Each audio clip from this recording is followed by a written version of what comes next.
A pleasure to meet y'all at last, and welcome back to Nerf Secret Reveal Distance Gauge Part 2, where today, it's pretty clear by now that I have been going a little small in most ways on blasters in general, and so what we're going to do today is something a little bit different than the likes of what we've seen from most Nerf blasters that I have done before.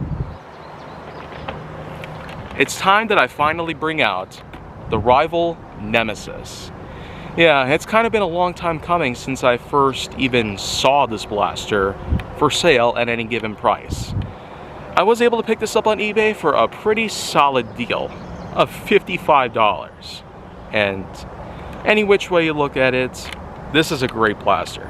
High capacity hopper, which can actually be removed simply like that. But in terms of how everything else goes with this blaster, well, this blaster does have some extreme motorized action.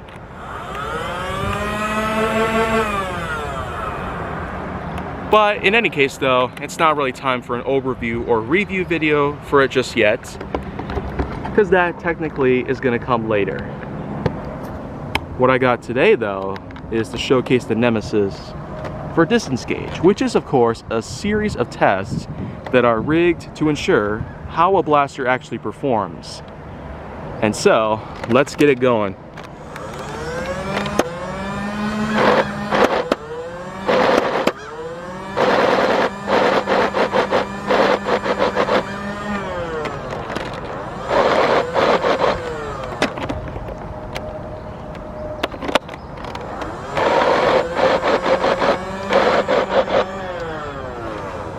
Hold on a minute.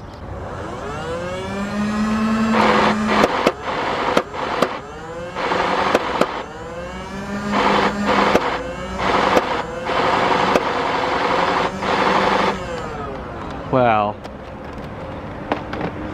that should probably be enough, in all honesties.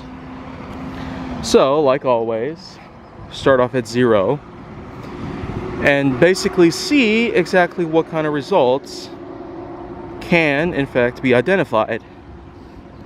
First shots are pretty much sitting between 32 and 33 feet, which is not a terrible start, but I would have expected a lot for a rival blaster like this. And I see a good majority of rounds scattered about through this area, not to be confused with the dandelions that I also see, but 52 feet is pretty much the middle. That we can go up a little further. So we could see this one over here,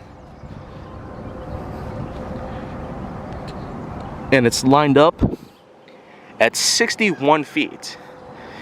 For a blaster that basically uses a tread system as a way of propulsing rival rounds into the flywheels, I'd say it does a pretty good job as a way of bringing some rapid fire into the succession.